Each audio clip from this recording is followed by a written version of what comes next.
오늘 이 아침에도 우리에게 주시는 하나님의 말씀은 신약성경 히브리서 3장 1절로 6절의 말씀입니다. 우리 다 같이 계시되어진 이 하나님의 말씀을 우리 다 함께 찾으셔서 우리 한 절씩 사모하는 마음으로 또 묵상하는 마음으로 기대하는 마음으로 한 절씩 교독으로 선포하겠습니다. 제가 먼저 1절 말씀 먼저 봉독해 올립니다. 하늘의 부르심을 받은 거룩한 형제들아, 우리가 믿는 도리의 사도이시며 대제사장이신 예수를 깊이 생각하라. 그는 자기를 세우신 이에게 신실하시기를 모세가 하나님의 명제에서 한 것과 같이 하셨으니 그는 모세보다 더욱 영광을 받을 만한 것이 마치 집 지은 자가 그 집보다 더욱 존귀함 같으니라. 집마다 진리가 있으니 만물을 지으시는 하나님이시다. 또한 모세는 장래에 말할 것을 증언하기 위하여 하나님의 온 집에서 종으로서 신실하였고 다같이 그리스도는 하나님의 집을 맡은 아들로서 그와 같이 하셨으니 우리가 소망이 확신과 자랑을 끝까지 굳게 잡고 있으면 우리는 그의 집이라. 아멘. 할렐루야. 아멘. 오늘은 복되고 거룩한 성일입니다.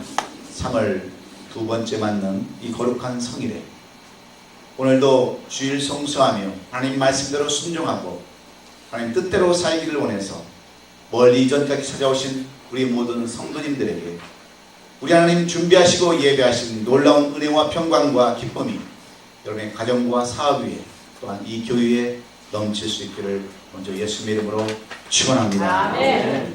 오늘 우리에게 주신 이 히브리서 3장 1절로 6절의 말씀을 통하여 깊이 묵상해야 할 예수라고 하는 그런 제목으로 말씀을 나눌 때에 우리가 왜 예수 그리스도를 깊이 묵상하고 생각해야 하는지 오늘 그 말씀을 깨달아서 돌아갈 때는 기쁨의 발걸음들이 될 수 있기를 예수님의 이름으로 축원합니다. 아멘. 어느 빵집에 한 청년이 매일마다 와서 빵을 사갔습니다. 그 청년은 건강이 안 좋은지 얼굴이 늘 청백했고 가난해서 그런지 항상 싸구려 식빵만 사가는 것이었습니다. 그러던 중 어느 날 이 빵가게 여주인이 늘 날마다 오는 이 청년을 기억하게 되었습니다. 뭔가 아파 보이고 없어 보이고 치근해 보이는 이 청년을 보면서 마음이 아팠습니다. 또 치근해 보였습니다. 불쌍해 보였습니다. 그래서 이 빵가게 주인 여인이 생각을 했습니다. 얼마나 먹을 것이 없으면 저 식빵만 사갈까 생각하다가 이 청년 모르게 그 식빵에다가 버터를 잔뜩 발라서 몰래 쌓아 주었습니다. 그런데 그날 오후에 이 청년이 득달같이 찾아와서 이 여주인을 향하여 화를 냅니다. 당신 때문에 다 내 인생 망쳤다. 그리고 그 자리에 풀썩 주저앉습니다. 그래서 자취주령을 물어봤습니다. 왜 그러느냐. 그랬더니 이 청년은 한참 설계 그 사무소에서 졸업을 하고 설계를 그려서 시 공모전에 나가려고 설계들을 준비하고 있었습니다. 그래서 여러분들이 잘 알다시피 그 빵가루로 식빵가루로 뭘 하냐면 그 설계들을 그리고 지우개로 사용을 했습니다.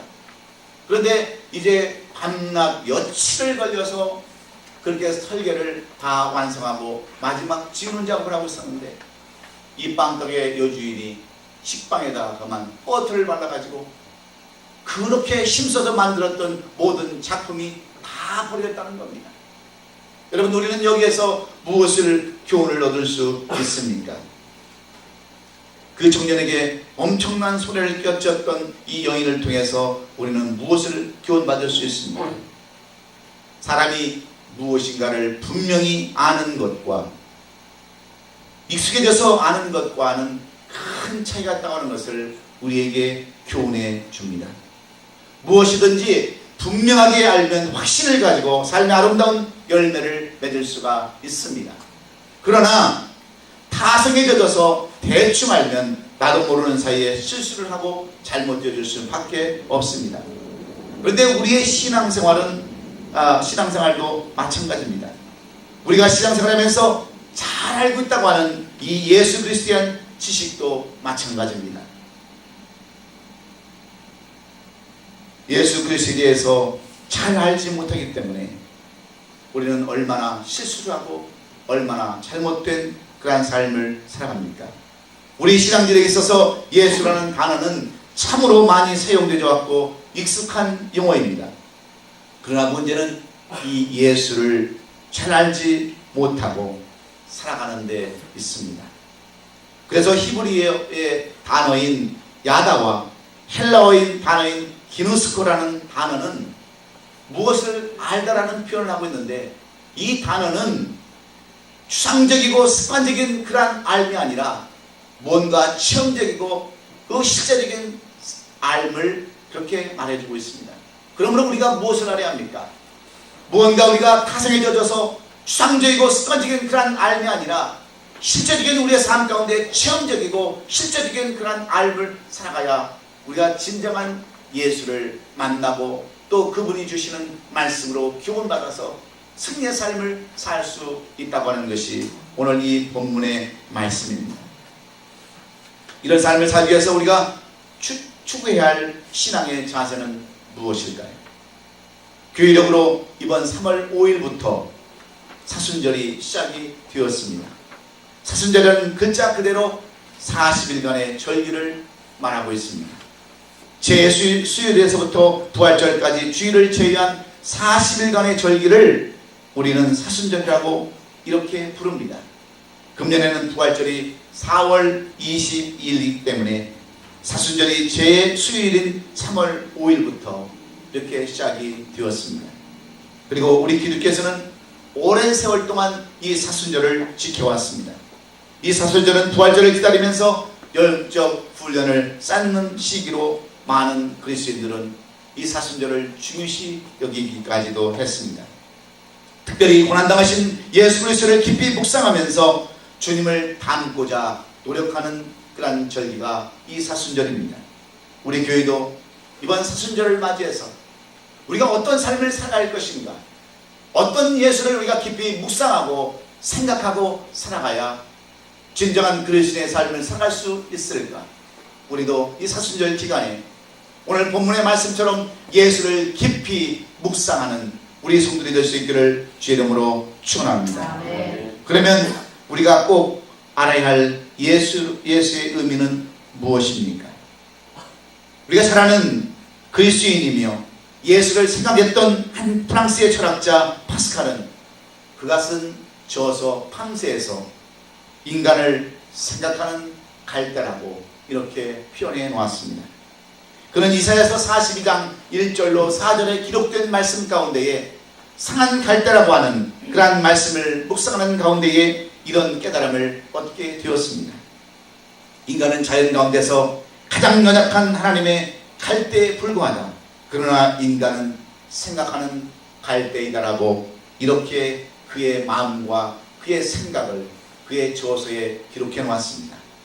파스칼이 생각할 때 인간은 피조물 중에서 가장 연약하고 보잘것없는 존재로서 비참함을 가지고 있다라고 그는 그렇게 보았습니다. 여러분, 실제로 그렇지 않습니까? 우리 인간처럼 연약한 사람들이 어디에 있습니까? 하늘의 왕이라고 하는 독수리처럼 우리는 그처럼 날카로운 부리도 없습니다. 날카로운 발톱도 없습니다. 멀리 보는 눈도 없습니다. 밀림의 왕이라고 하는 사자나 호랑이처럼 우리에게는 날카로운 이빨도 없습니다. 곰처럼 우리에게는 육중한 팔도 다리도 없습니다. 그저 동물에게 잡아먹힐 수밖에 없는 연약한 존재이지만 왜 우리를 인간 피조물 중에서 가장 위대한 만물의 영장이라고 우리를 그렇게 지칭하는 것입니까? 무엇 때문입니까? 동물과의 차이가 어디에 있습니까? 그것은 생각하는 사고에 있음을 파스칼은 우리에게 말씀해 주고 있습니다. 그럼에도 불구하고 대부분의 현대인들은 생각을 잃어버린 채 살아가고 있다고 해도 과언이 아닙니다. 무엇 때문입니까? 두 가지 때문입니다. 첫째는 너무 바빠서 생각할 여유가 없다고 하는 겁니다. 많은 사람들이 돈 버는데, 먹고 사는데, 노는데 정신 팔려서 여러분 생각할 겨를이 없습니다. 얼마 전에 우리 딸이 지금 저쪽 네바다에서 약사 공부를 하고 있는데, 저희 딸이 돈이 없어서 학비가 아직 정부에서 나오질 않아서 돈을 빌려갔어요. 그러니까 우리는 어떻게 하냐면 빌려간 것을 때가 되면 갚으라고 그러는 거예요. 그런데 돈을 안 갚는 거예요. 우리 집사람이 너 왜 돈을 안 갚아? 그러니까 엄마, 나 바빠서 생각할 겨를이 없어. 핑계입니다. 다른 것은 다 생각하는데 바빠서 생각을 안 하는 거예요. 우리의 삶도 마찬가지입니다. 바쁘니까 생각할 겨를이 없습니다. 또 하나는 훈련을 받지 못해서 그렇습니다. 훈련을 받지 못해서 생각하는 사고와 묵상하는 그런 것들이 부족합니다. 어느 한 선교사님이 이런 이야기를 하는 것을 들었습니다. 아프리카 오지에서 선교하는 선교사님이 선교지의 마당을 이렇게 흑인들한테 시켜서 쓰는데 먼지가 너무도 많이 나는 거예요. 그래서 흑인들한테 시켰습니다. 제발 좀 물 좀 뿌리고 마당을 좀 쓸어라. 그래서 물을 뿌리는 것부터 하겠습니다. 그런데 잠시 나갔다 와보니까 어느새 비가 와가지고 축축한데도 이 흑인들이 계속해서 물을 뿌리고 있는 거예요. 비 오는데도. 여러분, 왜 그렇습니까? 훈련이 안 돼서 그래요. 훈련이 안 돼서. 왜 물을 뿌리라고 그러는지 알지 못하기 때문에 그러한 일들을 하고 있는 것을 우리가 볼 수 있습니다. 오늘날 사실 많은 사람들이 생각할 줄을 모른 채 살아가고 있습니다. 그런데 예수 믿는 사람들도 마찬가지입니다. 생각하며 예수를 믿으면 그리스도다운 삶을 살아갈 수 있지만, 생각하지 아니하고 예수를 믿으면 우리는 그리스도인다운 삶을 살아갈 수가 없습니다. 사실 예수 믿는 사람들 중에 생각 없이 예수를 믿는 사람들이 여러분 얼마나 많이 있는 줄 아십니까? 어떤 사람들은 사는 것이 너무 바쁘다는 이유로 생각하지 않고 예수 믿는 세월을 길게 느리는 사람들도 있습니다. 또 어떤 사람들은 그리스도께 살아가는 법을 제대로 배우지 못해서, 훈련받지 못해서 생각하지 않고 살아가는 많은 사람들도 있습니다. 그러므로 이 사순절에 우리는 생각하며 사는 그리스도인이 되어야 되는 줄로 믿습니다. 그리스도인답게 생각하며 사는 그리스도인들이 되어야 되겠습니다. 오늘 본문을 생각해보면, 본문을 보면 생각하되 예수를 생각하라고 그렇게 말씀에 기록되어 있습니다. 그리스도인이 생각하면서 살아가되 예수를 생각하면서 살아가야 한다라고 권면하는 말씀입니다. 그래서 상담 심리학에는 동일시현상이라는 말을 자주 사용하고 있습니다. 사람은 자기의 생각을 지배하는 대상을 닮아가기 때문에 그렇습니다. 실제로 시어머니에게 구박을 받고 사는 며느리는 늘 시어머니를 생각하면서 이렇게 생각을 합니다. 나는 절대로 우리 시어머니 닮지 말아야지. 그렇게 생각을 하고 살아갑니다. 그러면서도 시어머니가 되면 어떻습니까? 옛날 그 시어머니보다 더 새로 들어온 며느리를 더 구박하고 더 힘들게 하지 않습니까? 왜 그렇습니까? 동일시현상이라는 그 현상 때문에 그렇습니다. 어떤 아들들은 아버지가 술을 먹고 노름을 하고 밖에 나가서 잘못된 일을 하면 그 아들들은 어떻게 생각합니까? 나는 절대로 아버지를 닮지 않아야지. 나는 절대로 술도 안 먹고 노름도 안 하고 가서 남봉길도 안 해야지. 그걸 다짐을 합니다. 그런데 어떻습니까? 대부분 그 아버지를 닮아가지 않습니까? 왜 그렇습니까? 이 바로 동일시현상이라는 이러한 현상 때문에 그렇습니다. 이것은 우리 신앙에도 마찬가지입니다. 우리가 늘 예수를 생각하며 살면 나도 모르는 사이에 예수님을 닮아가게 됩니다. 늘 예수님의 말씀을 생각하며 살면 예수님의 말씀대로 살게 되어 있습니다. 늘 예수님의 마음을 생각하며 살면 자신도 예수님의 마음을 담게 됩니다. 심지어 예수님의 모습을 생각하며 살면 외모조차도 예수님을 닮아가는 줄로 믿습니다. 사랑하는 성도 여러분, 이 사순절 기간 동안 예수님을 생각하며 묵상하는 절기로 사실 수 있는 저와 여러분 되시기를 주의 이름으로 축원합니다. 이 기간 동안만큼은 예수님에 대한 생각이 내 생각을 지배할 수 있는 이 아름다운 절기가 되실 수 있기를 간절히 소원합니다. 이 기간 동안만은 정말 세상 것보다는 우리 주님만을 더 깊이 생각하고 내 삶을 뒤돌아보면서 나는 어떻게 살아가야 할 것인지, 어떻게 신앙생활을 할 것인지를 깊이 생각해보고 묵상하는 이 사순절 절기가 될 수 있기를 주의 이름으로 축원합니다. 아멘. 그러면 예수를 깊이 생각하는 그 수입이 되어서 우리 주 예수 그리스도를 닮아가는 삶을 살게 되는 줄로 믿습니다. 아멘. 그런데 오늘 본문을 보면 예수를 깊이 생각하라고 말씀하고 예수를 생각하되 깊이 묵상하라고 우리에게 권면하고 있습니다. 오늘 본문을 기록한 히브리 기자는 왜 이런 말을 하고 있는 것일까요? 당시 초대교회는 많은 이방인들이 이제 개종을 해서 그리스도인이 되었지만 교회 안에는 여전히 유대인 성도들로 꽉 차 있었습니다. 주류를 이루고 있었습니다. 그런데 문제는 이 유대인 성도들이 그리스도의 복음의 진리에 대한 충분한 이해를 가지고 있지 않았습니다. 그래서 이전에 자신들이 속해 있던 유대교가 기독교와 본질적인 차이를 인식하지 못함으로 말미암아, 다시 말해서 믿음만을 강조하는 그러한 기독교와 달리 구약시대부터 계속 뛰어져 내려오던 희생제사와 율법 준수라고 하는 위험적 종교행위를 계속 유지하고 있는 유대교에 대해서 더 정을 갖고 있었기 때문에 그렇습니다. 마치 절을 열심히 다니던 어떤 어머니가 예수를 믿고도 마치 불공을 들이듯이 그렇게 하는 것과 똑같은 마음으로 이 개종한 유대인들이 무언가 제사를 드리고 짐승을 잡아서 예배를 드리는 것, 이것이 더 합당하다고 생각하는 유대인들이 많이 있었습니다. 당시에. 그래서 유대인들이 이 기독교를 버리고 다시 유대교로 배교하는 그러한 사람들이 많이 있었기에 히브리서 기자는 그들을 향하여 안타까운 마음으로 너희를 위해 이 땅에 오신 예수 그리스도를 생각하라, 묵상하라고 이렇게 말씀하는 겁니다. 또 한 가지 이유가 있습니다. 당시 로마에 있던 그 예루살렘에 있던 많은 사람들은 로마의 그 BC 46세기경 46년 전경에 이 네로 황제의 기독교 핍박이 엄청나게 있었던 시절입니다.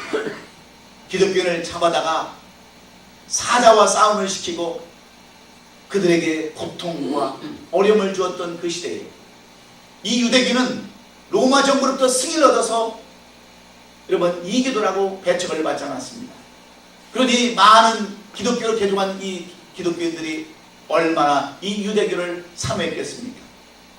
그래서 많은 사람들이 또다시 유대교로 개종을 하고 많은 사람들이 배교의 현장에 있을 때에 오늘 이 히브리서 기자는 그 예수님의 희생과 예수님의 고난과 예수님의 사랑을 헛되지 않기 위해서 당시 이 히브리서의 말씀을 써서 그들에게 다시 한번 예수를 생각하라고, 예수를 묵상하라고 이렇게 권면해 주시는 말씀이 오늘 이 본문의 말씀입니다. 사랑하는 성도 여러분, 깊이 생각한다는 것이 여러분 무엇입니까? 원문을 보면 깊이 생각하는 말은 카타 누에인입니다. 이 말은 주목하다고 하는 뜻입니다. 골똘하게 생각하면서 보라는 그러한 의미가 바로 깊이 생각하라는 그러한 원문의 뜻입니다. 우리가 마태복음 6장을 보면 예수님께서 산상수훈을 말씀하시던 중에 제자들에게 뭐라고 말씀하고 있습니까? 공중에 나는 새를 보라고 말씀하셨습니다. 들에 핀 백합화를 바라보라고 말씀하셨습니다. 이 말씀은 하나님께서 하늘을 날아다니는 그러한 새들의 아름다움을 구경하라고 하는 그러한 말씀이 아닙니다. 들에 핀 여러가지 꽃을 구경하라고 하는 그러한 말씀도 아닙니다. 이 말씀은 공중에 나는 새와 들에 핀 백합화가 우리에게 주는 교훈이 무엇인가를 깊이 생각하라고 하는 그러한 교훈의 말씀입니다. 깊이 생각하며 공중에 나는 새를 보면 하나님께서 이 새들을 기르지도 아니하시고 거두지도 않고 창고에 쌓아놓은 것을 주지도 않아도 먹이시고 기르시는 것을 볼 수 있다고 하는 그러한 뜻입니다.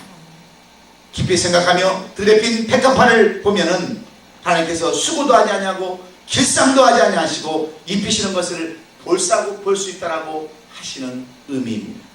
그렇습니다. 무엇인가를 깊이 생각한다고 하는 것은 그 안에 담긴 의미를 생각하라는 말씀과도 같습니다.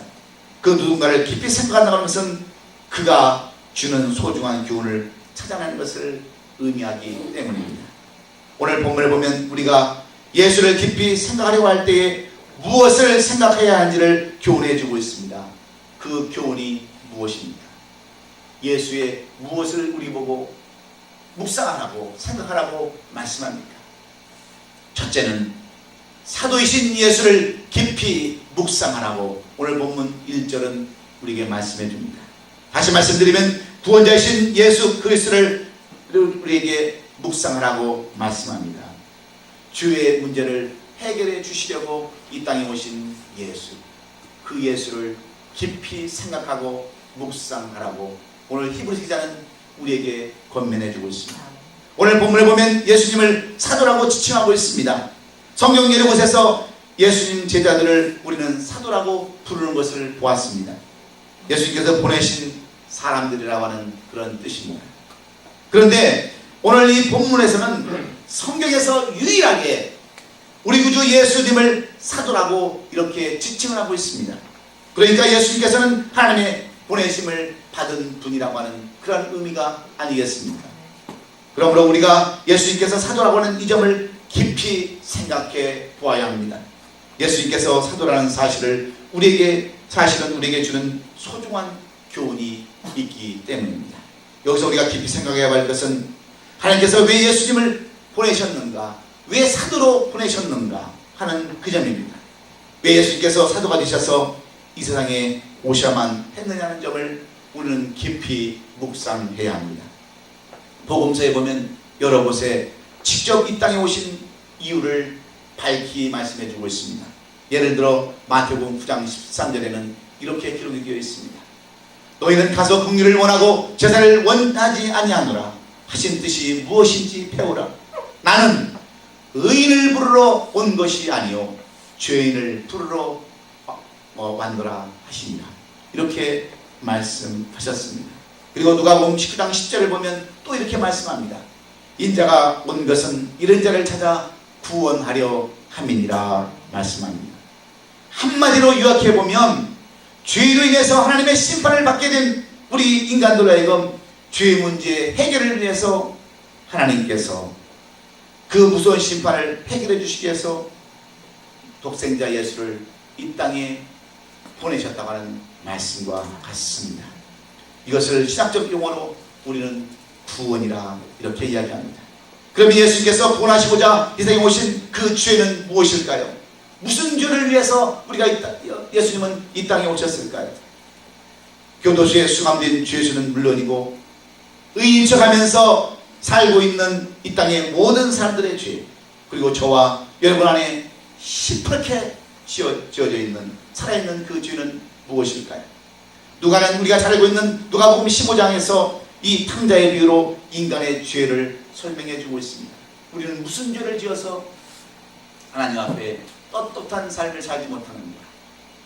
여러분, 죄는 많은 죄가 있지만 그 중에서도 우리와 하나님과의 죄는 무엇인가를 우리가 분명히 알아야 이 시간 우리는 예수를 깊이 묵상하고 생각하게 되는 줄로 믿습니다. 어떤 집에 아들이 둘이 있었습니다.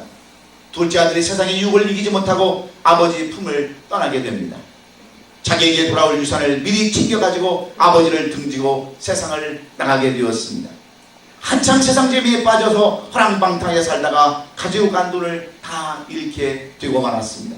게다가 흉년까지 들어서 돼지치는 일을 하며 돼지나 먹는 쥐업 열매로 근근히 죽인 배를 채우면서 비참한 시간들을 보내게 됩니다.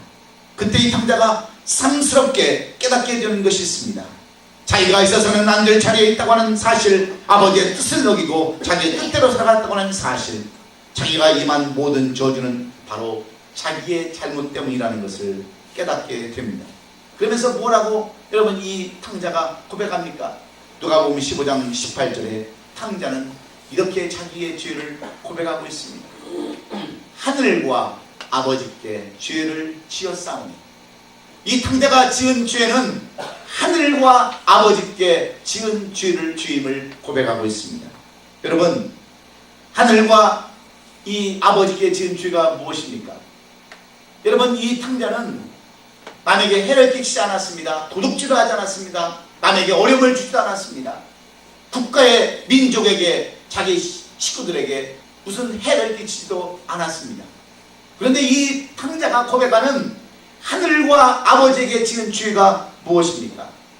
바로 그 지은 죄는 허랑방탕한 죄라는 거예요. 여러분, 허랑방탕한 죄가 무엇입니까? 허랑방탕한 죄라는 것은 이 바로 자기 아버지에 대해서 지은 죄가 바로 허랑방탕한 죄입니다. 자식으로서 아버지에게 지은 죄가 바로 이 허랑방탕한 죄입니다. 아버지를 말씀에 불순종하고 아버지의 가슴에 못을 박은 것, 이것이 바로 허랑방탕의 죄입니다. 여러분들은 우리의 아버지라고 믿고 우리 아버지라고 여러분 굳게 믿고 의지하는 예수님의 마음을 얼마나 기쁘게 하셨나요? 혹시나 예수님의 마음에 여러분 상처를 주고 예수님의 마음을 여러분 슬프게 한 적이 얼마나 많이 있습니까? 그렇다면 우리는 다 허랑방탕한 죄, 하늘과 아버지에게 지은 죄인임을 우리는 분명히 깨달아야 합니다. 그렇습니다. 성경이 말씀하는 죄가 바로 이것입니다. 우리가 죄인이라고 할 때 우리는 세상에 대하여, 국가와 민족에 대하여, 다른 사람에 대하여 죄를 지은 것이 아닙니다.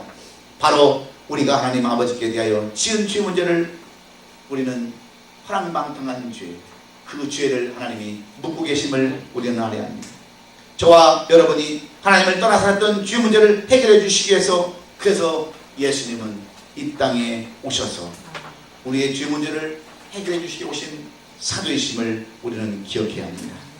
바로 용서와 사랑을 베푸시는 구원자이신 예수님. 우리가 이 예수님을 알지 못하면 우리의 삶 가운데는 기쁨이 없습니다. 항상 죄인된 삶으로 살아갈 수밖에 없습니다. 날마다 우리는 죄를 짓고 살지만 이 구원자로 오신 예수님, 용서와 사랑을 베푸시는 그 예수님을 깊이 묵상하시면서 우리가 어떤 죄 가운데 있다 할지라도 다시 한번 소망 가운데 위로받고 구원자이신 예수님을 깊이 묵상하시는 이 사순절 기간이 될 수 있기를 예수님의 이름으로 축원합니다. 두 번째로 이 히브리 기자는 우리에게 어떤 예수님을 우리가 묵상하라고 말씀하고 있습니까? 두 번째는 대제사장이신 예수를 깊이 묵상하라고 말씀합니다. 오늘 본문 1절 하반절에 대제사장이신 예수라고 그렇게 성경은 기록되어 있습니다. 무슨 말씀입니까? 희생제물이 되신 예수를 생각하라고 하는 말씀입니다. 구약 성경을 보면 대제사장은 하나님과 인간 사이의 중보자가 대제사장입니다. 특별히 인간의 죄를 속죄하기 위해서 속죄 제사를 드림으로 하나님과 인간의 사이를 화해하게 이루시는 중보자가 바로 대제사장이십니다. 그래서 히브리서 5장 4절을 보면 하나님은 이 대제사장의 직분을 바로 아론과 그 아들들에게도 대대로 맡기셨습니다. 모세 이후에 대대로 그 제사장 직분을 하게 하셨습니다. 그런데 오늘 본문을 보면 이런 대제사장들과 구별되는 특별한 대제사장이 되시다는 것을 말씀해주고 있는데, 그분이 바로 우리가 묵상해야 할 예수 그리스도인 줄로 믿으시면 아멘 하십시오. 여기서 우리가 깊이 생각해야 할 것이 있는데 바로 예수께서 왜 특별한 제사장이시가를 하는 점입니다. 구약시대 제사장들은 짐승을 잡아서 그 피로 백성들의 죄를 속죄하도록 했습니다. 그 대표적인 예가 여러분 모세 아니었습니까? 그때 제사 드리는 사람마다 제물이 필요했습니다. 그리고 제사 드리는 사람들이 속죄받은 후에 또다시 죄를 지면 또다시 제물이 필요했습니다.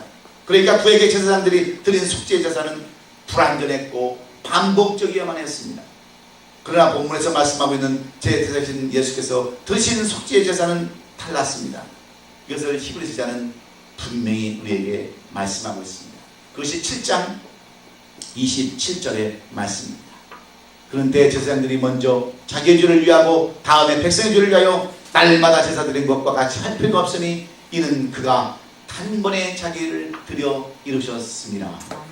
무슨 말씀이냐면 예수님은 자신을 제물로 하여서 제사를 드리신 대제사장님을 말씀하고 있습니다. 자신의 피로 우리의 죄를 속죄하신 대제사장이심을 분명하게 말씀하고 있습니다.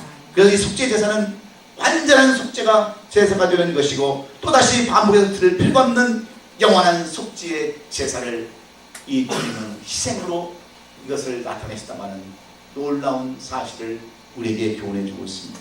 그렇습니다. 예수님께서 대제사장이 되셔서 자신을 드려 우리가 하나님 앞에 지은 죄에 대한 속죄 제사를 드리셨다고 말씀합니다. 자신의 피로 우리의 죄를 속죄해 주셨습니다. 그래서 하나님과 우리의 사이를 화해하게 하시고 화목하게 하셨습니다. 이것처럼 은혜롭고 감격적인 일이 여러분 어디에 있겠습니까? 사랑하는 성도 여러분, 이 사순절 기간에 우리가 예수를 깊이 생각하되 어떤 예수를 우리가 생각해야 하겠습니까?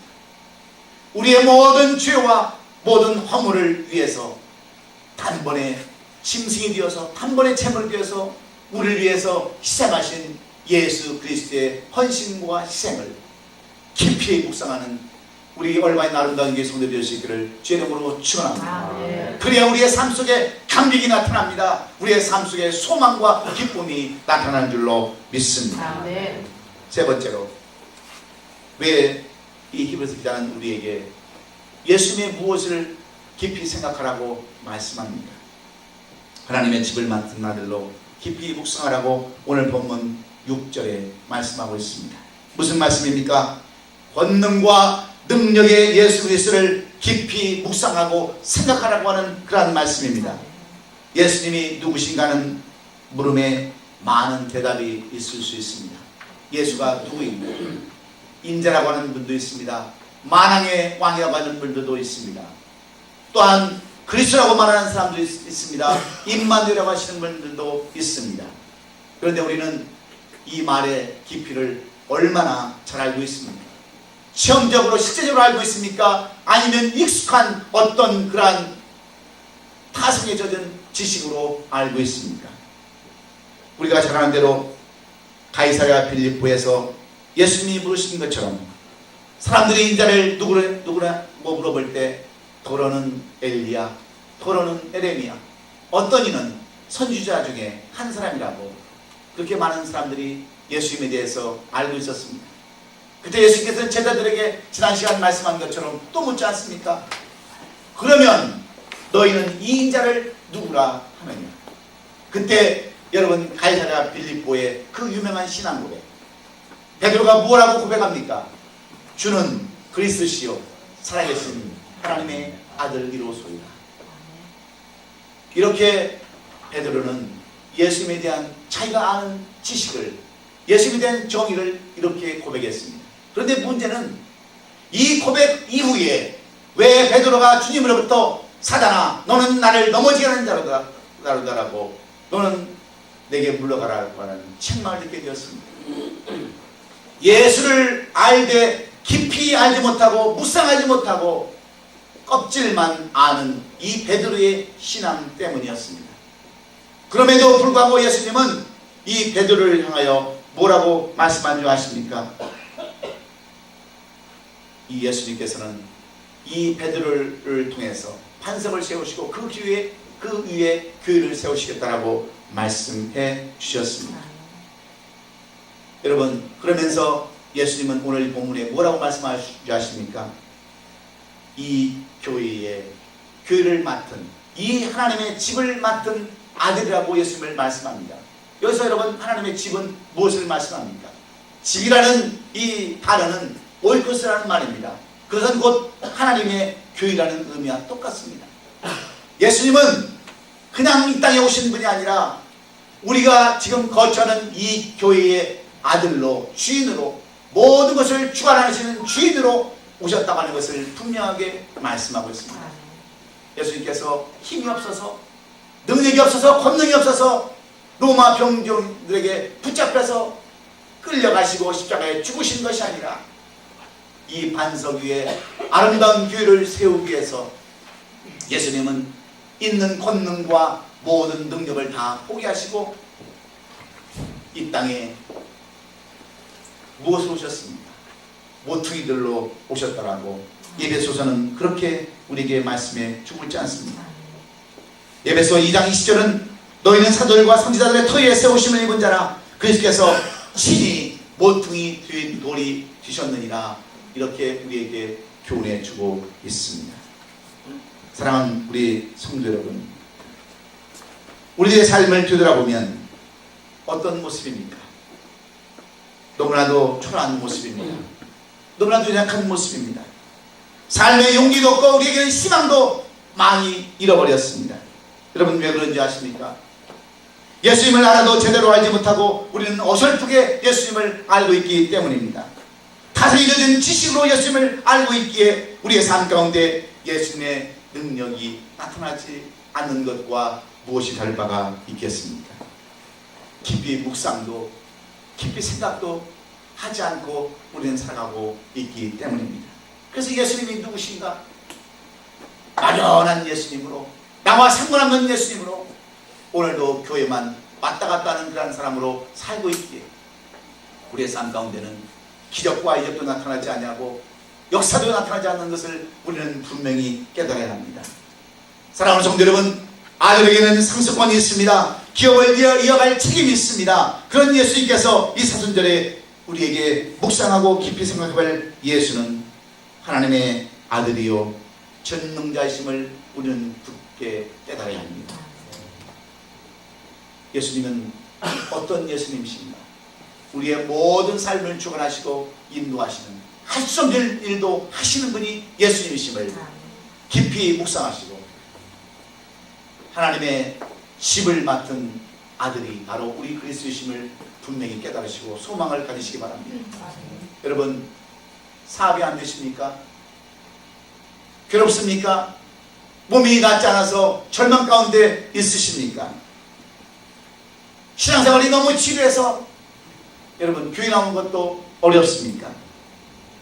이 사순절에 우리의 가장이 되어주시고 교회의 머리가 되어주시면서 책임져 주시는 하나님의 아들 오신 예수 그리스도를 깊이 묵상하시고 생각하시는 이 사순절이 될 수 있기를 주 이름으로 축원합니다. 아멘. 우리 주님이면 할 수 있어요. 아멘. 여러분이 힘들고 가정이 어렵고 물질도 어렵고 모든 삶이 괴롭다 할지라도 우리 교회의 가장 되시고 하나님의 집을 맡으신 아들로 오신 예수님이 우리의 삶 가운데 계시다 한다면 무엇을 두려울 바가 있겠습니까? 우리는 이 얼바인 행사 올 때에 두렵고 떨리는 마음으로 그러한 모습으로 이곳에 왔습니다. 과연 이곳에서 우리가 웅지의 그 꿈을 필 수 있을 것인가? 돈은 엄청나게 들여서 교회 건물은 우리가 구입했지만 이것을 제대로 감당할 수 있을 것인가? 수없이 밀려오는 그러한 걱정과 근심 가운데 저도 참을 이루지 못했었습니다. 그러나 오늘 히브리서 기자가 이 주시는 예수를 깊이 묵상하라, 깊이 생각하라는 이 말씀 속에 저는 힘을 얻습니다. 내가 주인이 아니고 이 교회는 장로가 주인이 아니고 목사가 주인이 아니고 돈을 많이 내서 낸 그 건물을 증축 하는 그러한 교인의 그러한 집도 건물도 주인도 아닙니다. 우리 주님이 이 교회의 친히 주인 되시고 아멘. 이 교회를 맡은 아들로 계시다고 하는 이 말씀 속에 저는 소망을 갖습니다. 아멘. 주님이 책임질 줄을 믿는 거예요. 아멘. 여러분 힘드세요? 어려우세요? 고달프세요? 이 교회를 책임지시는 우리 주님 앞에 모든 것을 맡기고 우리 주님만 묵상하고 생각할 수 있는 이 사순절 절기가 될 수 있기를 예수님의 이름으로 축원합니다. 아멘. 우리 주님은 어떤 주님이십니까? 사도로 오신 주님이십니다. 우리를 죄에서 영원히 해방시켜 주시기 오신 예수 그리스도이십니다. 대제사장으로 오신 예수님이십니다. 피 흘리심으로 단번에 우리의 모든 죄를 다 해결해 주시고 하나님과 화목케 하신 그러한 희생의 예수님, 우리의 모든 것을 다 주관하시는 권능자이신 예수님이심을 분명히 알아서 깨달으시고 또 깊이 묵상함으로 말미암아 예수님의 그러한 삶이 여러분의 삶이 되시기를 주의 이름으로 축원합니다. 아멘. 동일시 현상이라고 하는 그러한 현상이 오늘 여러분 삶 가운데 그대로 나타나서 주님을 닮아가고 주님의 삶을 모습에 본받는 우리 아름다운 교회 성도 될 수 있기를 예수 그리스도의 이름으로 축원합니다. 아멘. 축원합니다. 아멘. 기도하겠습니다.